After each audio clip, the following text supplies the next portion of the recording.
شادی کے حوالے سے ایک بیان شیعہ حضرات بہت زیادہ چلا رہے ہیں اور پھر اس پہ رد کر رہے ہیں. کمنٹس میں لوگوں نے لعنتیں اور یہ جو بعض لوگوں کا اسٹائل ہوتا ہے. شیعہ حضرات سے میں ایک گزارش کروں گا کہ محرم میں شادی کرنا ہماری نزدیک جائز ہے، بلکہ برکت کا مہینہ ہے. تو اگر ہم نے اپنی عوام کو یہ کہہ دیا کہ محرم میں شادی کرو، تو آپ کو تھوڑی چھیڑ رہے ہیں ہم، آپ نہ کرو بھائی. کس نے کہا ہے؟ میں تو سنی عقیدہ بیان کروں گا نا، یہاں بیٹھا ہوں. اہل سنت والجماعت کے ہاں محرم میں شادی بالکل جائز ہے. میں نے بتایا تھا ہال سستے ہوتے ہیں تو بتایا تھا نا، اس لیے اس میں آسانی سے شادی ہو جاتی ہے. یہ فائدے ہیں. اس میں نا تشدد پھیلایا جا رہا ہے، فرقہ واریت.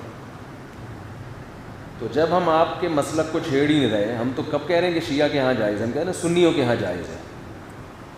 تو آپ لوگوں کو بتا دیں بھائی یہ سنی مذہب ہے، یہ شیعہ نہیں ہے. تو آپ اپنے جو سننے والے لوگ ہیں ان کو بتا دیں اتنا کہ یہ انہوں نے اہل سنت والجماعت کو کہا ہے شیعہ حضرات نہ کریں شادی. تو ہمیں اس پہ کوئی اعتراض نہیں ہے. بیان میرا سنیوں میں ہو رہا ہے، اس کو آپ شیعوں میں چلا کے اس میں پھر رد کر رہے ہو دلائل سے. آپ دلائل دیں. میری نظر میں محرم، صفر، ربیع الاول 12 مہینے شادی کے ہیں. ویسے بھی 4 جب کرنی ہوں گی تو پھر اس میں تو اتنا آپشن آپ کے پاس نہیں ہوتا کہ یہ والا مہینہ تو یہ والا. جو لڑکی والے جس مہینے میں راضی ہو جائیں فوراً سے پہلے نکاح کر لو، ورنہ رشتہ ہاتھ سے گیا. باقی ہم حضرت امام حسین کی شہادت کو ایک شہادت سمجھتے ہیں. شہادت تو ایک سعادت کی چیز ہے، نحوست تھوڑی ہے. تو ہم اپنا مذہب تو بیان کریں گے نا بیٹھ کے. تو اپنا مسلک ہم بیان کر رہے ہیں کہ محرم میں شادی بالکل جائز ہے. اور ایک صاحب نے تو یہاں تک کلپ بنایا، وہ تو سنی ہے، انہوں نے میرے خلاف کلپ بنایا کہ یہ کہتا ہے کہ محرم میں شادی اس لیے بھی کرنی چاہیے کہ ایک بدعت کا خاتمہ ہو، کیونکہ بہت سے لوگ محرم میں نہیں کرتے تو ان کی بدعت کی مخالفت کے لیے. بہت سے سنی بھی نہیں کرتے نا، تو ان سنیوں کو میں ترغیب دے رہا ہوں کہ محرم میں کیا کرے تاکہ اس بدعت کا خاتمہ ہو. تو بھائی ہم اس بدعت سے وہ بدعت جس کو سنی بدعت سمجھتے ہیں، آپ نہیں سمجھتے تو آپ کیوں اپنے خلاف لے کے جا رہے ہو اس کو؟ آپ کیوں اپنے خلاف لے کے جا رہے ہو؟ تو ہم تو اس بدعت کی بات کر رہے ہیں جس کو ہم ایک مسلک پہ چلے گا نا انسان. یہ کچھ وہاں سے لے لیا، کچھ وہاں سے لے لیا، کچھ وہاں سے لے لیا. تو ایک سنی مولانا صاحب نے کلپ بنایا میرے خلاف کہ اچھا جس دن تمہارے باپ کا انتقال ہو اس دن بھی نکاح کیا کرو، کیونکہ لوگ گھر میں جب میت ہوتی ہے اس دن شادی بولو نہیں کرتے. تمہارے چاچا کا انتقال ہو جس دن، اس دن کیا کرو. کوئی بھی نہیں کرتا نا جس دن گھر میں میت ہو، تو جائز تو اس دن بھی ہے. تو بات یہ ہے، یہ نہیں اس پہ لگا رہے ہیں کہ حضرت حسین کا بھی تو غم باپ اور دادا کے غم سے بڑا ہے.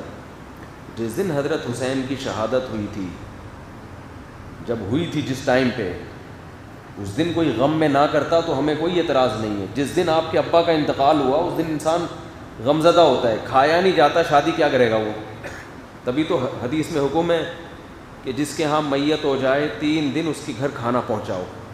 وجہ اس کی یہ کہ غم کی وجہ سے وہ کھانا نہیں پکاتا، اس کو توجہ نہیں ہوتی ان چیزوں کی، بھوکا رہے گا بیچارہ. تو جس دن ابا کا انتقال ہو اس دن نہیں کرنی چاہیے، کسی کا بھی ہو، غم کا دن ہے. لیکن اگلے سال اسی تاریخ کو پھر بھی نہ کرو، ایسا نہیں ہوتا بھائی. ابا کی جس دن برسی ہوگی تو ہم تو برسیوں کو مانتے ہی نہیں ہیں، ہماری نظر میں برسیاں نہیں ہوتی. ہم اپنا مسلک بیان کریں گے نا، ہم نہیں مانتے برسیوں کو. بھائی برسی کیا ہوتی ہے؟ تو ہمارے والد صاحب کا انتقال ہوا، اللہ تعالیٰ ان کی مغفرت فرمائے. اس کے بعد ہر سال وہ تاریخ آتی ہے، نہ ہمیں پتہ چلتا ہے کہ کب آئی اور کب گئی. بلکہ مجھے تو اسپیسیفک وہ ڈیٹ بھی یاد نہیں ہے کہ والد صاحب کا کس دن انتقال ہوا تھا. اس لیے کہ جس دن بھی ہوا وہ اب کرنا کیا ہے؟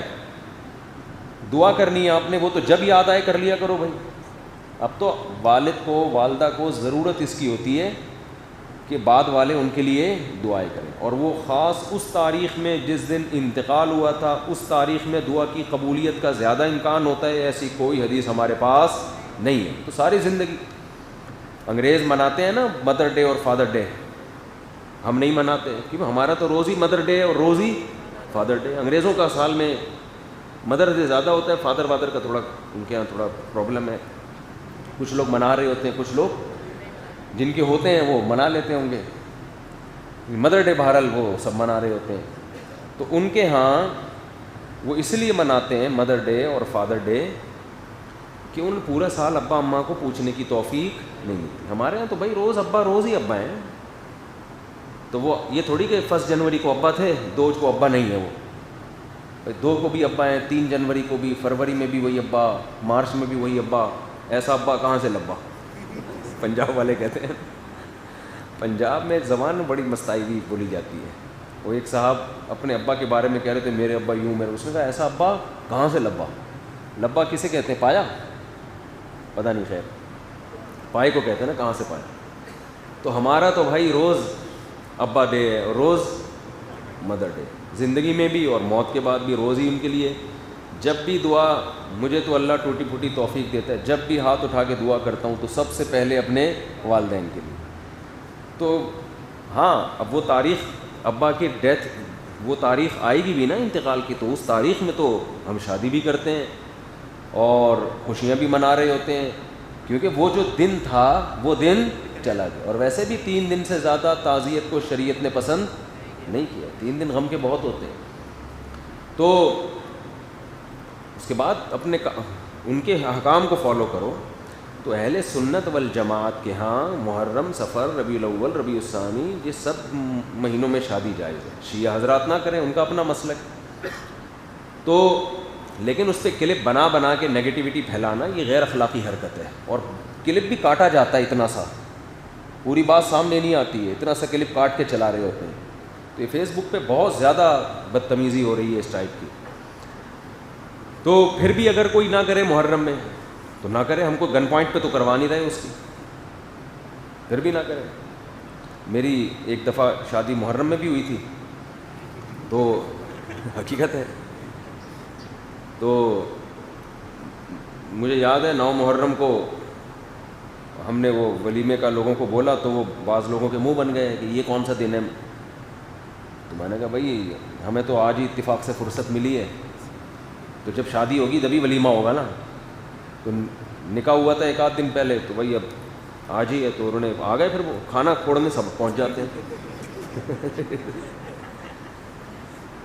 وہ ایک داماد تھا نا, ایک ہونے والا داماد, تو لڑکی والوں نے اس کو کہا کہ تم ہماری بیٹی سے آج مجھے ذرا ہلکا ہی بولنے دیں, ہلکا, ٹھیک ہے نا. تو ہلکی پھلکی باتیں, 4-5 دن سے سیٹنگ آؤٹ ہوئی ہے. تو لڑکی والوں نے بولا کہ تمہیں گھر داماد بننا پڑے گا, اس شرط پہ ہم اپنی بیٹی دیں گے گھر داماد. ایک دم تیش میں آ گیا, یہ بے غیرتی, یہ بے شرمی قبول ہے. آخر میں فوراً کہتا ہے, ایک دم سوچتا ہے نا کہ بھائی چھوڑو بے غیرتی بے شرمی رہے گا, لیکن قبول ہے, اور کیا چاہیے. تو کس پہ کہہ رہا تھا میں, یہ ہے ہاں. تو لوگوں نے کہا محرم, یہ پھر پہنچے ہوئے سارے. تو جو نہیں کرنا چاہے وہ نہ کرے. ہماری نظر میں حضرت حسین سے محبت کا یہ طریقہ ہی نہیں ہے نا کہ محرم میں سوگ منایا. ہمارے ہاں دوسرا اسٹائل ہے محبت کے اظہار کا, دوسرا طریقہ ہے. تو ہم کہتے ہیں ان کو فالو کرو. حضرت حسین کی اتنی بڑی داڑھی تھی, کتنے لوگوں کی داڑھی ہیں بڑی. حضرت حسین بے انتہا سخی تھے. اس دور میں جو سید ہوا کرتے تھے نا آل رسول, اتنی سخاوت ہوتی تھی کہ ان کی سخاوت کی مثالیں بیان کی جاتی تھی. حضرت حسن رضی اللہ تعالیٰ عنہ اتنے سخی تھے کہ ایک مرتبہ آپ نے باغ میں دیکھا کہ ایک غلام کھانا کھاتا ہے, ایک نوالا خود کھاتا ہے, ایک نوالا کتے کو کھلاتا ہے, اپنے کھانے میں سے آدھا اس کو دے رہا ہے. تو حضرت حسن نے پوچھا کہ یہ کیوں کر رہے؟ اس نے کہا مجھے شرم آتی ہے کہ میں ایک جانور کے سامنے کھانا کھا رہا ہوں اور یہ بیچارہ للچائی بھی نظروں سے میرے سامنے دیکھ رہا ہے. غیرت مند لوگ تھے نا. حضرت حسن کو خیال آیا کہ جب یہ غلام ہو کے اتنا غیرت مند ہے کہ آدھی روٹی کی سخاوت کر کے کس پہ خرچ کر رہا ہے؟ جانور. تو ہم تو آل رسول میں سے ہیں, ہم تو نبی کے نواسے ہیں. حضرت حسن رضی اللہ تعالیٰ عنہ نے اس غلام سے کہا کہ تیرا مولا کہاں ہے؟ جس کا یہ باغ ہے اور جس کا تو غلام ہے. اس نے بتایا تو مولا سے کہا کہ اس کی قیمت لگاؤ. یہ غلام بہت مہنگے ہوا کرتے تھے اور اس کو پتہ بھی تھا کہ سامنے خریدار حضرت حسن ہے, ان کو تو جتنے بھی بول لگا دو یہ دے دیں گے پیسے. تو اس نے بتایا اتنی قیمت, فوراً غلام خریدا, آزاد کر دیا اسی وقت. اور پھر کہا یہ باغ کی ویلیو بتا کتنی ہے. اس نے بتایا جی اتنی. باغ بھی اسی وقت خریدا اور غلام کو وہ باغ ہبہ کر دیا. پہلے زمانے میں اس قسم کی چیزوں کو کیا کہا جاتا تھا؟ سخاوت. آج جو سخاوت ہے جس سے حاتم طائی بھی شرما جائے وہ یہ ہوتا ہے کہ وائپر کسی نے صاف کیا گھنٹہ لگا کے نا آپ کی گاڑی پہ, جب آپ کی گاڑی سگنل پہ رکی تو غریب سا بچہ آیا 1 گھنٹہ لگا کے اس نے سرف ورف لگا کے صاف کیا. آپ نے 5 روپے کا سکہ آج کل چل رہا ہے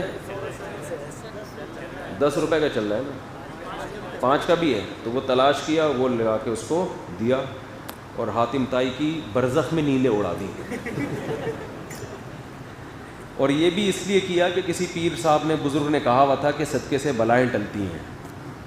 تو 5 روپے میں کیا بلائیں ٹلیں گی بھائی؟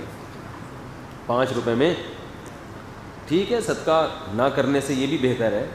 تو پہلے جو سخاوت ہوا کرتی تھی وہ بہت زیادہ ہوتی تھی. آج کل وہ سخاوتیں نہیں ہیں. پہلے تو پورے باغ گفٹ کر دیے گا. وہ ہے نا حضرت ابو طلحہ انصاری رضی اللہ تعالیٰ عنہ, قرآن کی آیتیں نازل ہوئیں, لن تنالوا البر حتی تنفقوا مما تحبون. تم نیکی کی حقیقت کو اس وقت تک نہیں پہنچ سکتے جب تک محبوب چیز صدقہ نہ کرو. محبوب چیز اسلام میں نیکی جو ہے نا صدقہ ہے. تو صحابی آ گئے, یا رسول اللہ, اللہ نے کہا ہے کہ سب سے محبوب چیز صدقہ کرو, تو میرا باغ ہے. باغ پراپرٹی کو کہتے ہیں, زمین.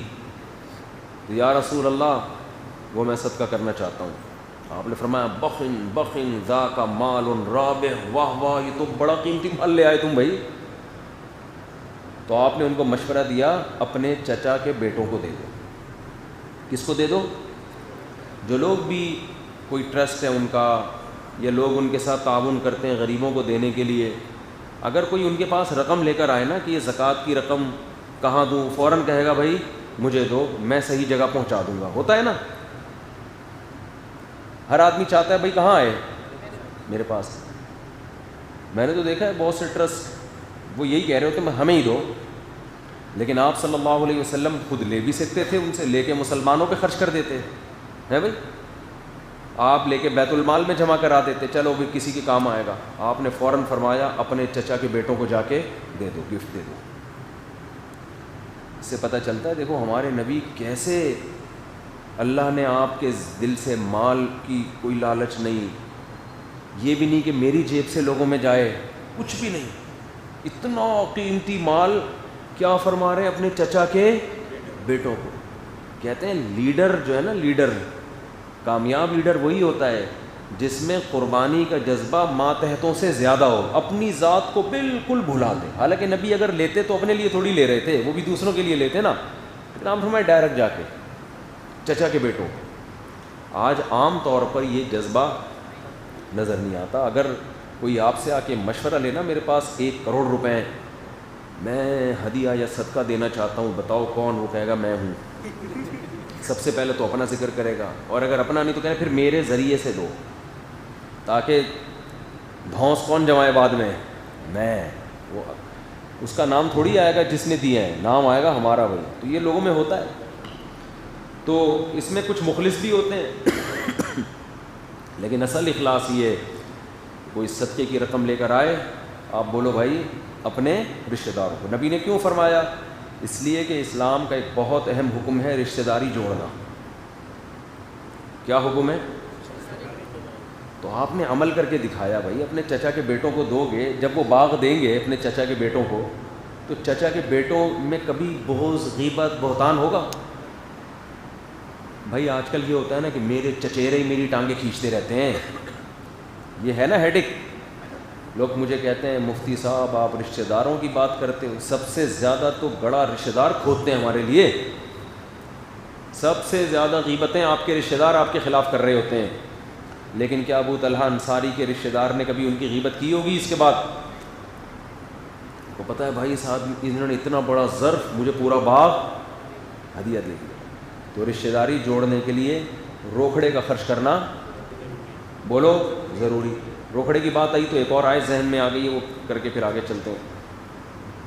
ان چیزوں سے آج نا لوگ ہٹ گئے ہیں. بس محرم میں یہ کر لو, ربیع الاول میں یوں کر لو. ابھی ربیع الاول میں الگ سیٹ اپ شروع ہو جائے گا. عمل زیرو. عمل کیا ہے؟